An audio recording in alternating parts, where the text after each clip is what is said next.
The moment the HOA cop showed up at my front door, I knew something was seriously wrong. Their polished uniforms, clipboards, and stern expressions were enough to intimidate most neighbors. But not me.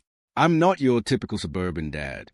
I'm the chief of U.S. Marshals, and I've spent decades hunting fugitives, rescuing hostages, and enforcing laws that most people don't even realize exist. Yet, nothing in my career prepared me for this. Men with little badges and a misguided sense of authority, trying to take my son out of our own home. It started with a phone call. Alex, my 15-year-old, had been practicing basketball in the driveway, shooting hoops, laughing at his own mistakes. One of the neighbors, who takes their community watch duties way too seriously, apparently called and complained about domestic disturbance or endangerment. I still haven't figured out which. The police never came. They sent the HOA security instead. Yes, the HOA, not the FBI, not local law enforcement, but the neighborhood association. I saw them marching up the driveway, clipboards in hand, walking as if they owned the street. I took a deep breath, gripping the doorframe, trying to assess their intentions. When they reached the door, they hesitated just long enough for me to step outside. "Gentlemen," I said, my voice calm but sharp, "you need to leave. Now." The clipboard-wielding one stammered something about child safety and mandatory compliance.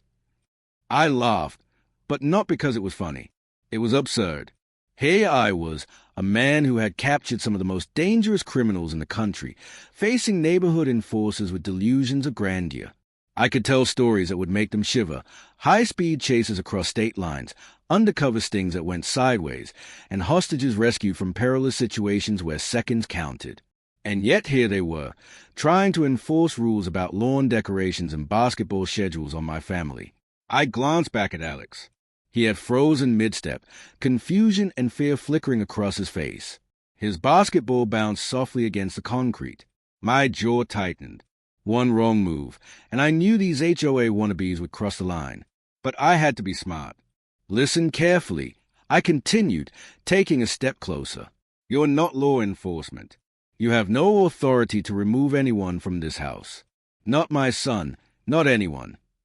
The taller one cleared his throat, trying to muster authority.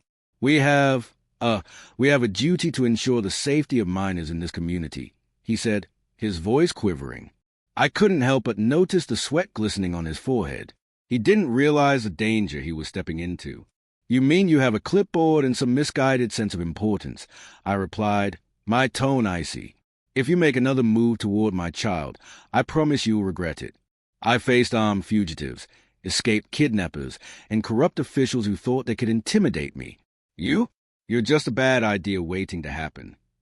Alex clutched his basketball, looking at me with wide eyes. "Dad, what do we do?" he whispered. I gave him a brief nod, signaling him to stay calm. He needed to see that I was in control. Fear would only feed these people's audacity. One of them stepped forward, as if to argue, and I flexed my hands, not in threat, but in readiness. Every fiber of my body was on alert. I had trained for situations like this in foreign countries, in abandoned warehouses, and on highways at 120 miles per hour. But never had I imagined a standoff in my own driveway, with HOA cops as the adversary. The neighbor enforcer tried a different approach. "We have reports, complaints, about neglect," he said, glancing nervously at his partner. "We just want to ensure." "Ensure what?" I interrupted. "That you overstep your authority, that you traumatize a kid for a basketball game." I leaned in slightly. My presence alone, years of experience and authority, radiated control. The clipboard shook in their hands. And that's when I noticed it, hesitation. The confidence they had when approaching my driveway was crumbling. They weren't prepared for someone who had actually lived the threats they pretended to police. Every tactic they had in mind, the intimidation, the legal jargon, the thinly veiled threats, crumbled under reality of who I am. I took a slow step forward, keeping my voice measured but firm. "This ends now. You leave. You walk away.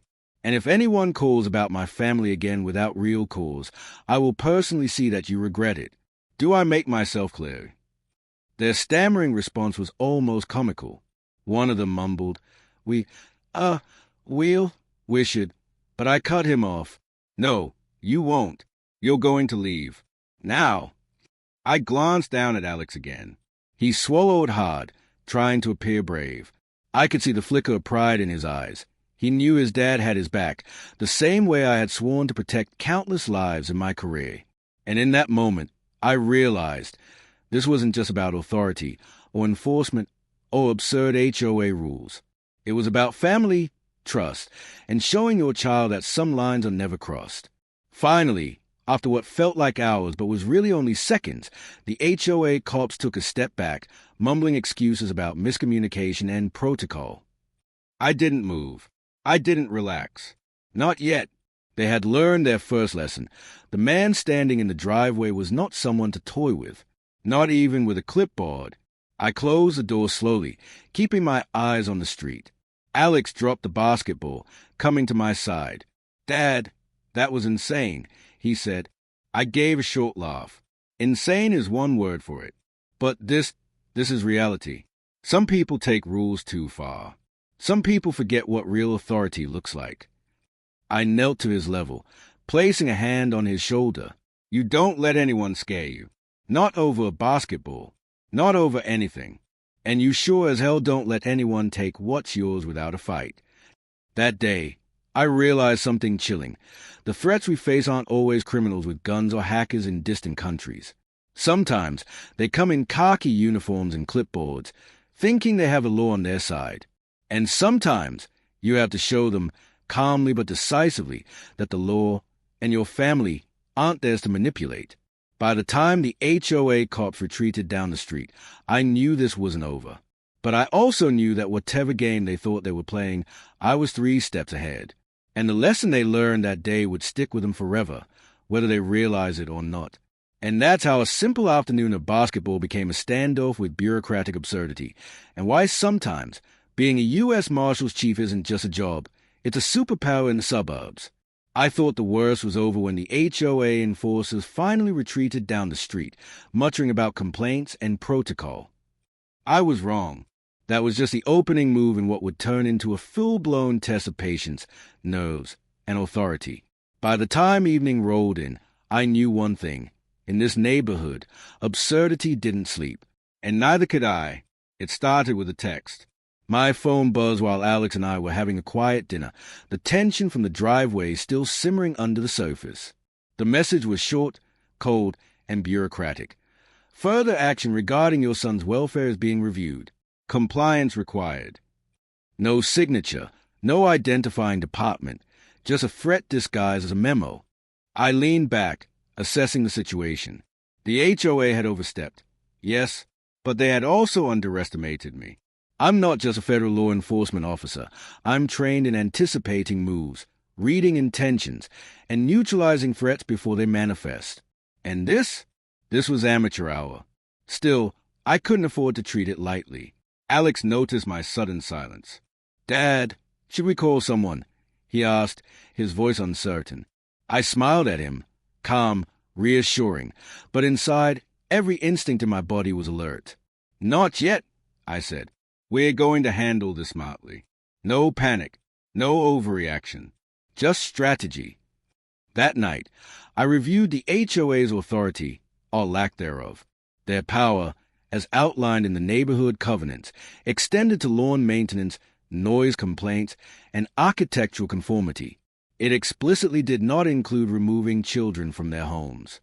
In other words, the very act they attempted today was not just unethical, it was legally meaningless. Still, I had to anticipate their next move. People like this don't give up easily. I spent hours going over scenarios, visualizing how they might attempt another confrontation. Perhaps a visit when I wasn't home? A social worker showing up under false pretenses? Or maybe they'd escalate through legal loopholes, thinking intimidation would force compliance. Whatever their plan, I was ready.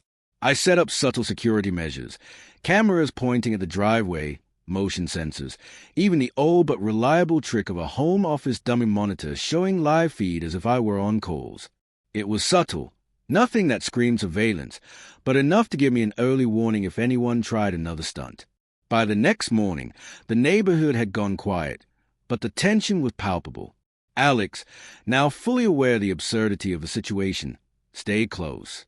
Even kids can sense danger, and he understood that the HOA cops weren't typical troublemakers. They were a misguided force that had just collided with someone who doesn't back down. I was sipping my coffee when a familiar car rolled slowly past the house, one of the HOA SUVs, tinted windows, the logo faint but visible. I recognized the pattern. Slow drive-bys, try and provoke fear without taking direct action. Amateur surveillance. Elementary mistake. "Dad," Alex whispered. "They are back." I nodded, keeping my voice low. "That's okay. Let's see what they do next." Throughout the day, the neighborhood seemed different. The usual chatter among neighbors was subdued. Mail carriers were careful, nodding politely but avoiding eye contact. And every few minutes, I catch glimpses of those same SUVs, lurking like predators testing their prey. I knew one thing. The HOA wasn't going to escalate to open confrontation immediately. They were testing me, probing for weaknesses. That evening, the first official escalation came. A knock at the door, 3 sharp, deliberate raps. I opened it slightly, enough to speak through. The leader of the HOA crew stood there, holding a folder thicker than anything they had any right to carry. "Sir," he began, voice rehearsed and stiff, "we're here to discuss further measures regarding your son's conduct and safety in the community." I arched an eyebrow. "Measures? Like what, exactly? Are you now a federal agency with parental authority?" He shifted uncomfortably. We're concerned. There have been multiple reports." I held up a hand. "No, that's not happening. You're done here. The last time you showed up, you were told to leave. This is my home, my son, and my authority. Now step back, or this conversation escalates in ways you don't want." He paused, glancing at the other two with visible doubt. That's when I realized something critical. They weren't trained for real confrontation. Their knowledge was strictly policy-based, not experience-based. They had paperwork, not preparation. And they were dealing with someone whose career revolved around high-risk situations where lives were on the line. I took a step forward. "Let me make it simple. You try to remove my son again, you are committing a criminal act. You will be detained, questioned, and held accountable. And trust me, I know exactly how to ensure that happens." For a brief second, I saw it, the hesitation, the crack in their composure. I leaned slightly closer, voice low and controlled. "You have a choice.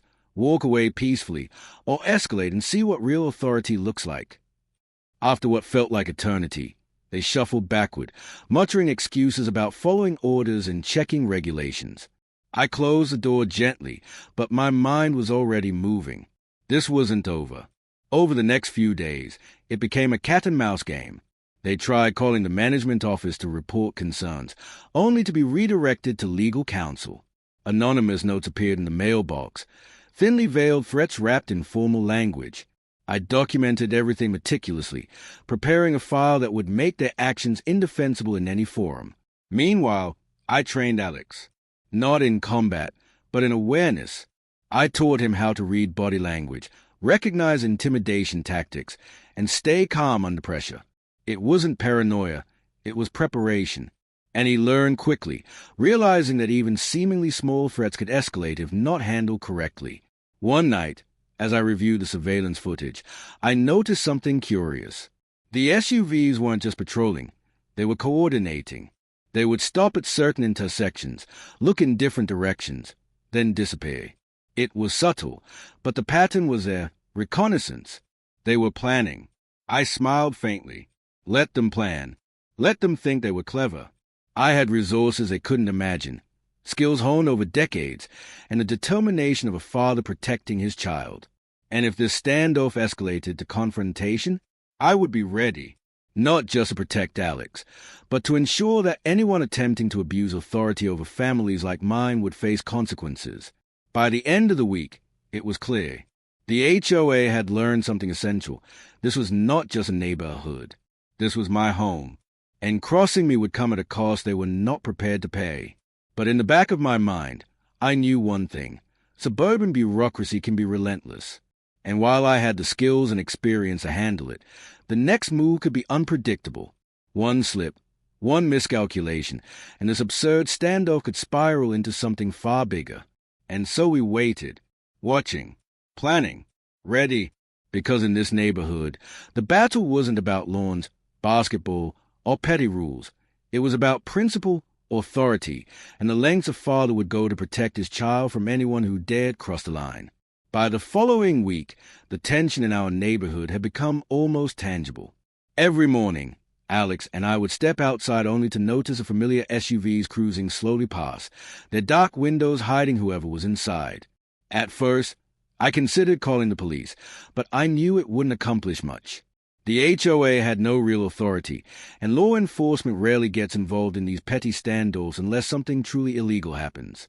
That's when I realized, if they wanted to play games, I would rewrite the rules entirely. It started with subtle psychological warfare. I began leaving small, but very noticeable, indicators that I was watching them, and that they were being observed professionally. Motion-activated cameras, strategically placed cameras in my windows, even a few security signs carefully positioned around the property. They were subtle enough to avoid alarming neighbors, yet blatant enough to send a message. I knew when they were out there, and I knew what they were doing. By midweek, I decided to escalate further. The HOA's pattern had become predictable.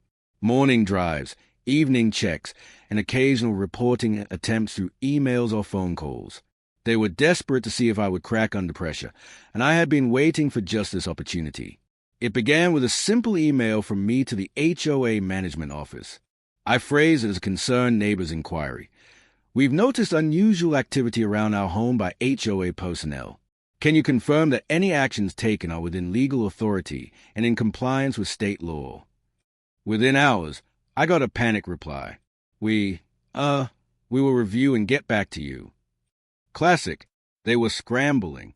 They hadn't expected resistance framed in a calm, procedural manner. That's when I knew. The key to defeating these bureaucrats was methodical exposure, not brute force. That evening, Alex and I staged another subtle demonstration of preparedness.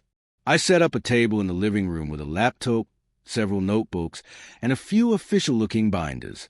I made sure the lights were on, the camera feed clearly visible, and my posture relaxed but authoritative.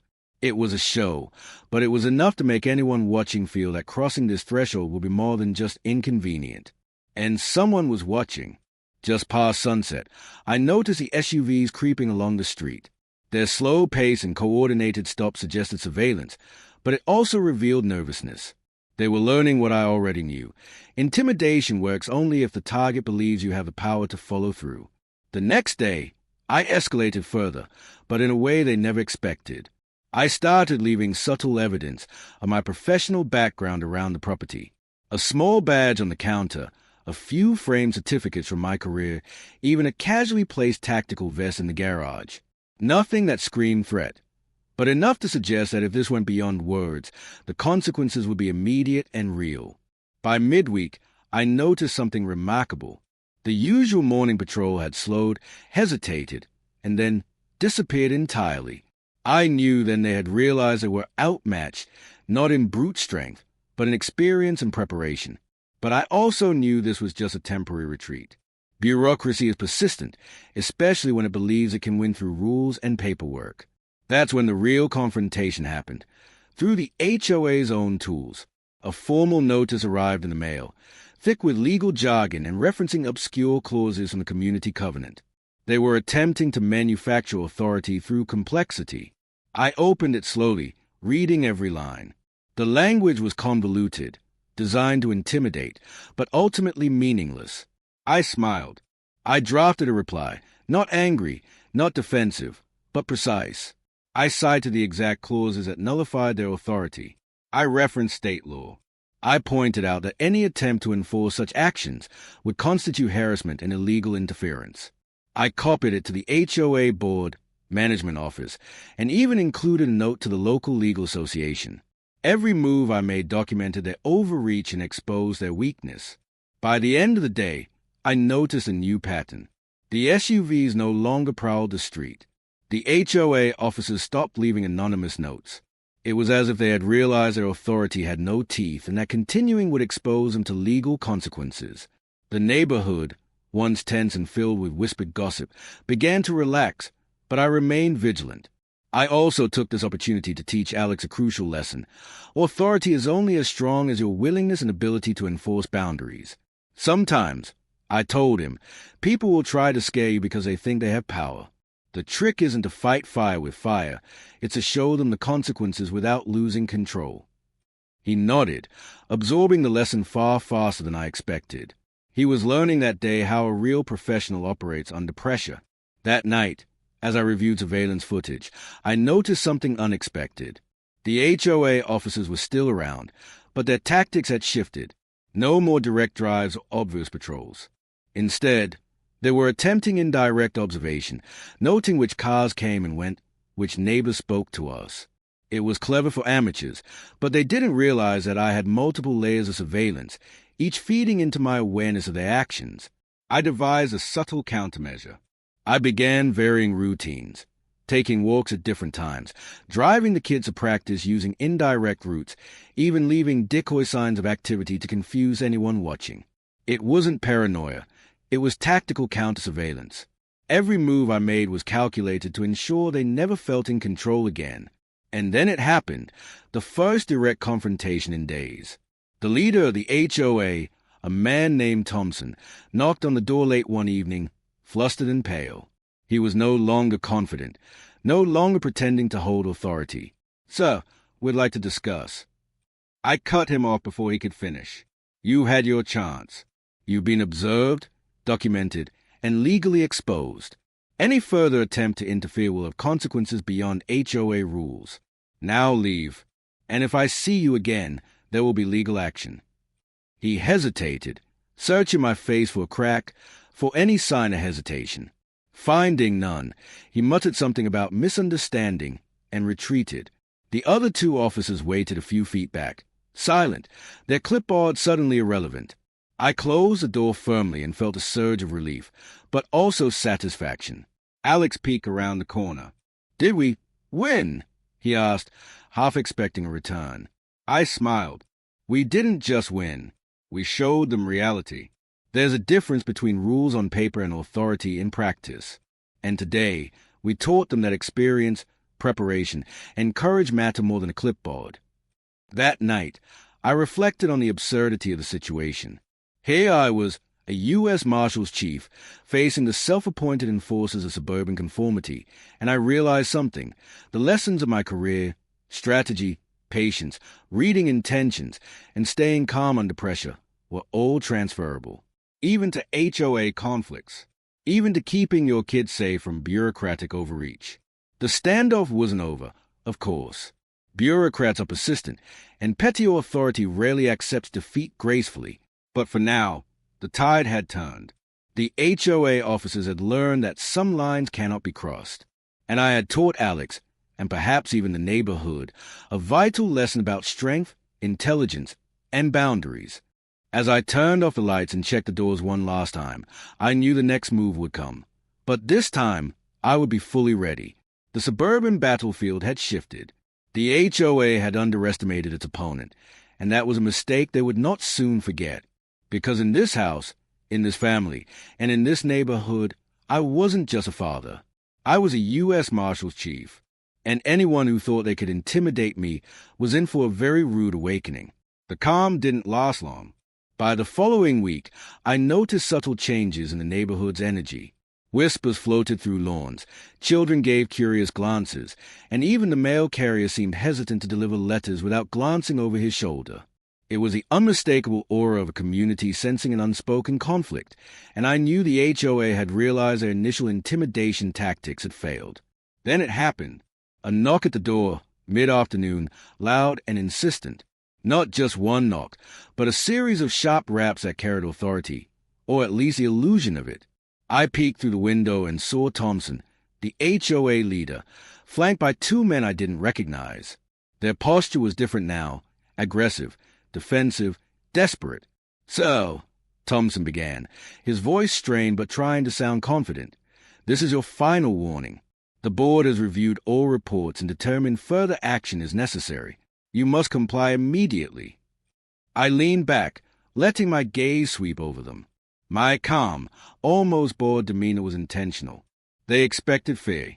They expected hesitation. What they didn't get was reality. I opened the door slowly, just enough to block their entry. Final warning? Let me get this straight. You're here to remove my son from our home, without legal authority, without cause, based on your own interpretations of neighborhood rules. Thompson fidgeted. We are enforcing the bylaws, ensuring safety, following procedure. Stop, I said sharply. You're trespassing on private property, intimidating a minor, and attempting an unlawful act. Step back. Now. The two men behind him shifted nervously. I noticed the micro-expressions, hesitation, fear, indecision. They had no training, no authority beyond what the HOA allowed, and they were finally realizing it. But Thompson wasn't done. He leaned forward, trying to assert control. So, if you do not cooperate, we will escalate. Legal action, fines, even social services notifications.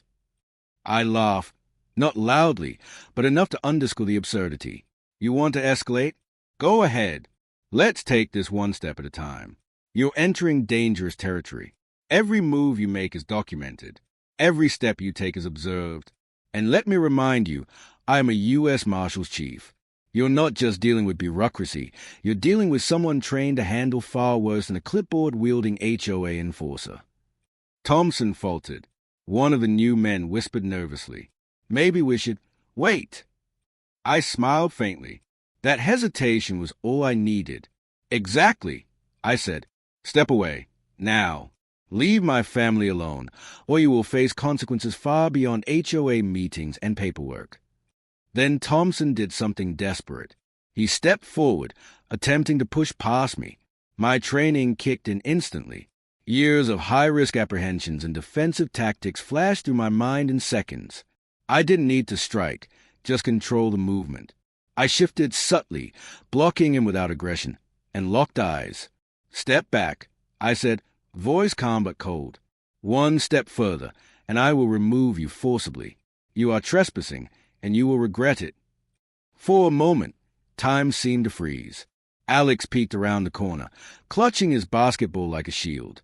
I signaled subtly for him to retreat into the house. My body language remained non-threatening, but unmistakably authoritative. The men froze, realizing that their power was meaningless against someone who had lived true danger. Thompson finally stepped back, muttering something about legal loopholes and reporting chains. I let him go, closing the door slowly behind them, and leaned against it.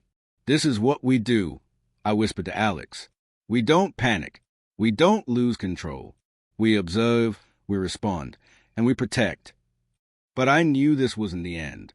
Desperate people escalate, and the HOA, humiliated and frustrated, was about to try something even more audacious. Over the next few days, I noticed subtle signs. Flyers slipped under the door, threatening letters disguised as community updates, and even a suspicious attempt to deliver a social services notice. Each attempt was sloppy, poorly disguised, and easily traced. I collected everything meticulously, preparing a dossier that would not just offend us, but expose them. Then came the night of the true escalation. Around 10 p.m., I noticed lights outside.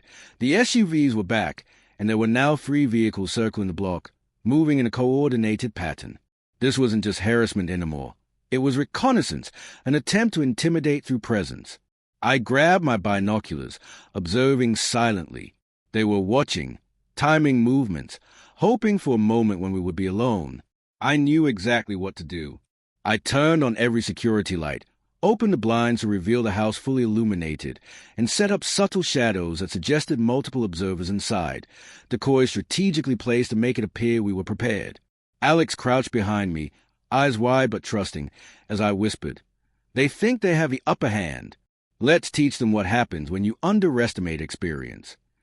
Then I called the HOA management office, politely, but firmly. I reported suspicious activity, trespassing threats, and harassment attempts. I attached timestamps, footage screenshots, and clear evidence of their unlawful behavior. I made sure they knew every move had been documented and that authorities were now fully aware. The effect was immediate. The SUV slowed, then pulled back. The lights flickered off one by one, and for the first time in days, the street fell silent. The HOA had learned another lesson. Persistence without authority is dangerous, but exposure and documentation make desperation harmless. The next morning, I reviewed old footage, emails, and correspondence. Everything was meticulously logged. This wasn't just about intimidation anymore. It was about creating a clear legal record. I explained to Alex, in any situation, having evidence is your greatest offense. You can fight with strength, with courage, or with intelligence, but nothing beats preparation and documentation. By the end of the week, the HOA's tactics shifted again. No more direct confrontations. No more visits. Even their vehicles stopped cruising the block. The battle of wills had tilted in our favor, but I remained vigilant. I knew bureaucracy could be patient, and desperate people even more so. That night, as I sat on the porch with Alex, we watched the quiet street.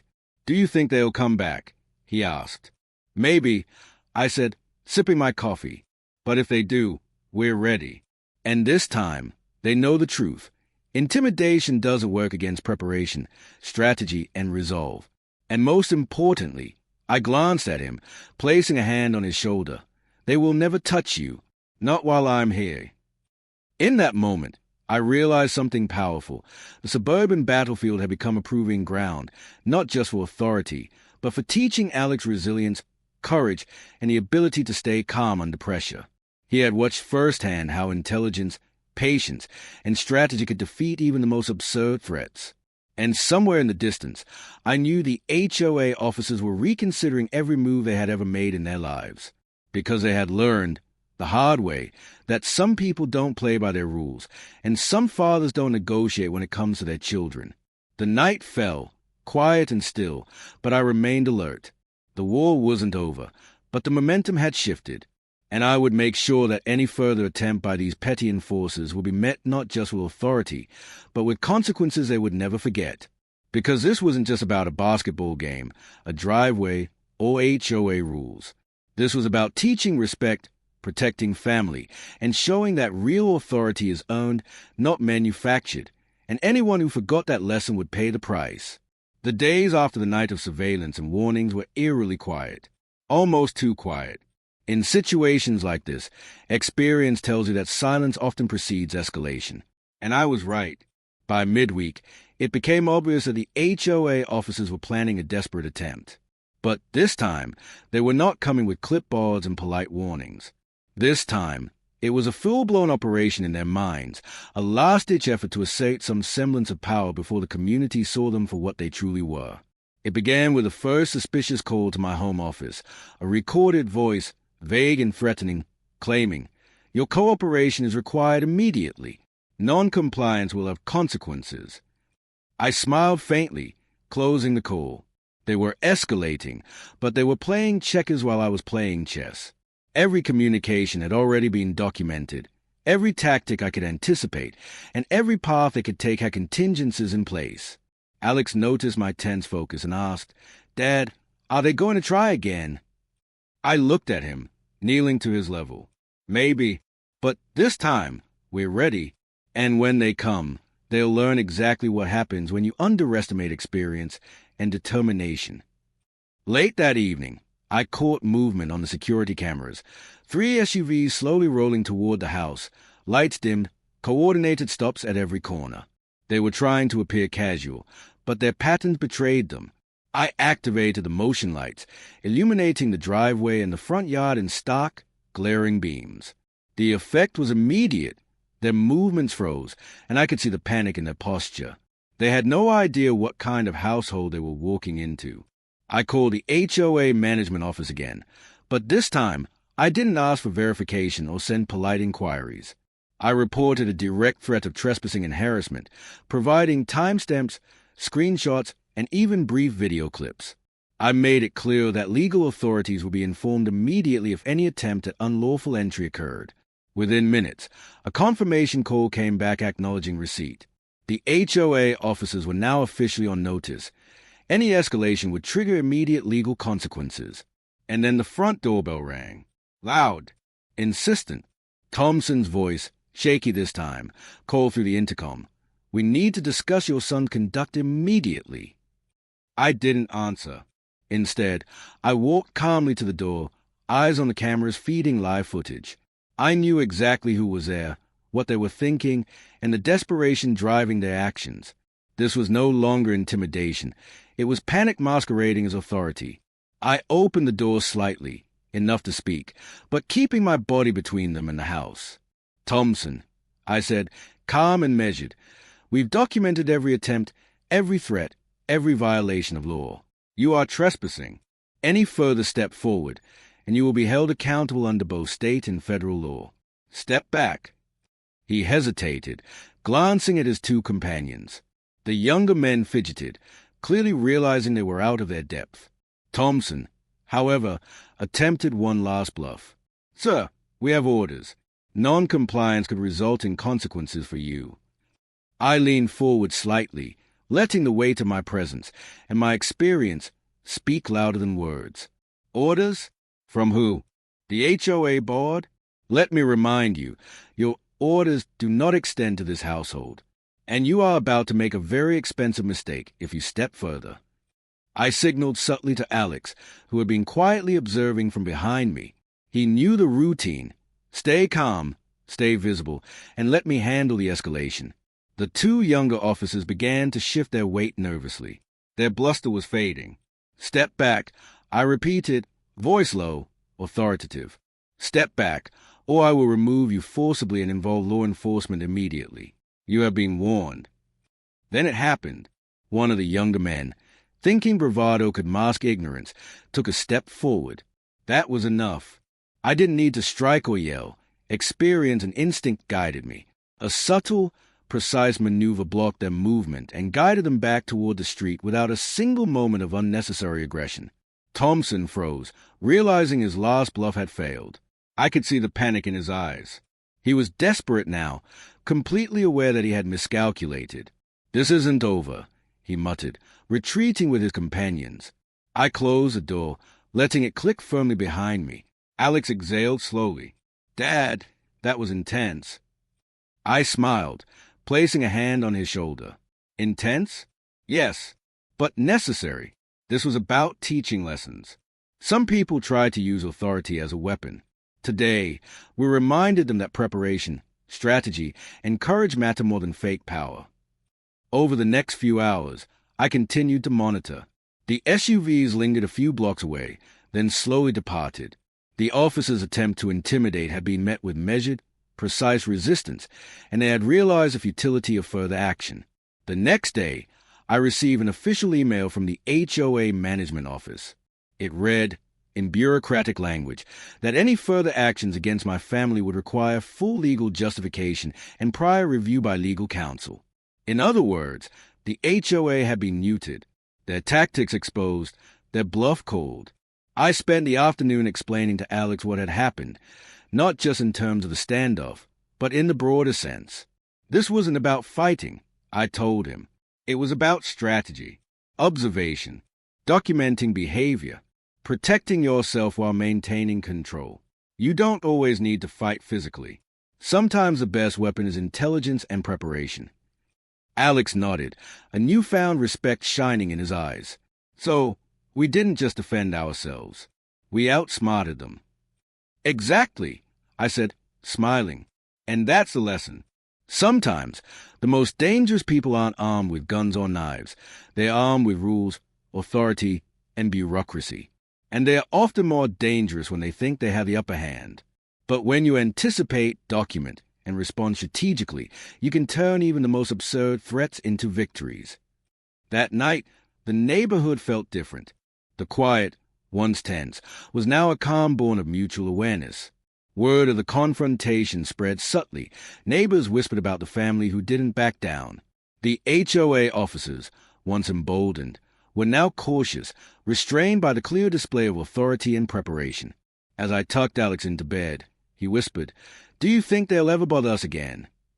I kissed his forehead and replied, Maybe, but if they do, they'll know exactly what happens when they cross the line, and that knowledge is more powerful than any rule or badge they possess. I left his room, standing for a moment in the hallway. The house was quiet now, safe. For the first time in over a week, I allowed myself a deep breath. The standoff had reached its climax. The HOA's desperation, their arrogance, and their lack of preparation had been fully exposed. And we had won, not with force, but with strategy, authority, and meticulous planning. In the end, it wasn't just about protecting Alex. It was about demonstrating the principles I had lived by for decades: preparation, vigilance, and calm decisiveness under pressure. The HOA had learned the hard way that authority without understanding, intimidation without strategy, and rules without enforcement are meaningless against real experience. And as I finally turned off the lights, watching the quiet street, I realized something crucial. The lessons my son had learned that week would stay with him forever. Courage isn't just about fighting. It's about observation, strategy, and knowing when and how to act. And anyone who thought they could threaten our family again would learn the ultimate lesson in authority, because some lines, once drawn, are never crossed.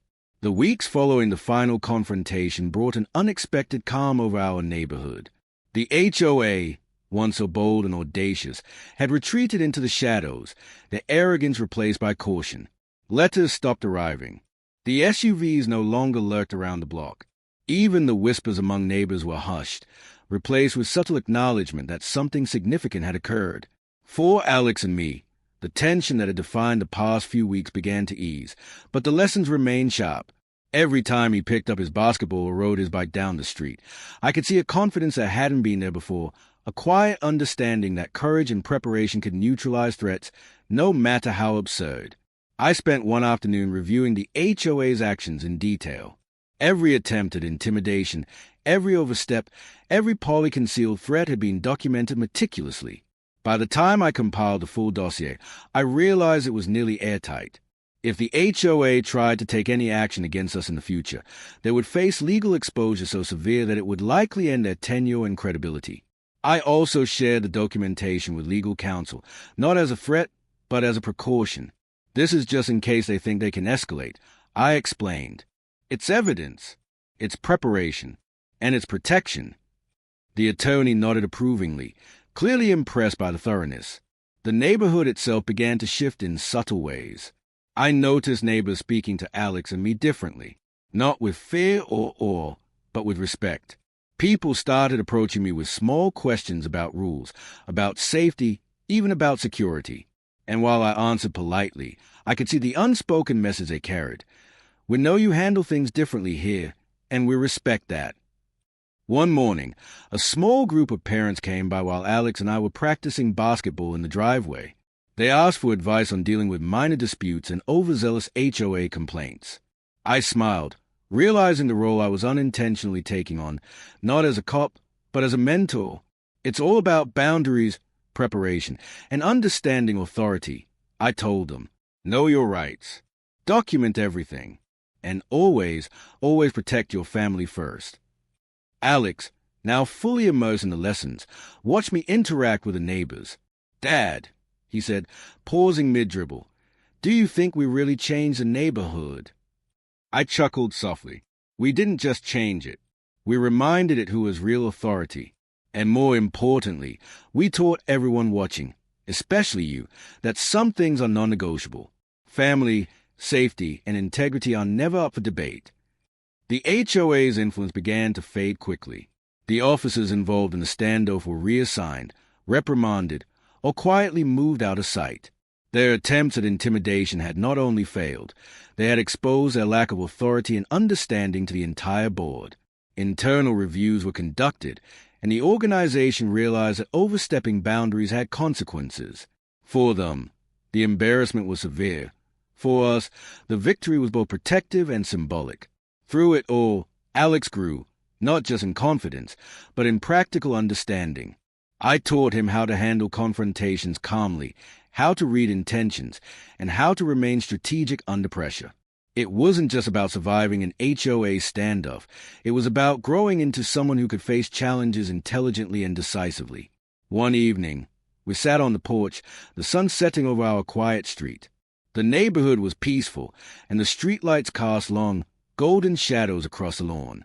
Alex leaned back in his chair, basketball at his feet, and said quietly, "Dad, I get it now.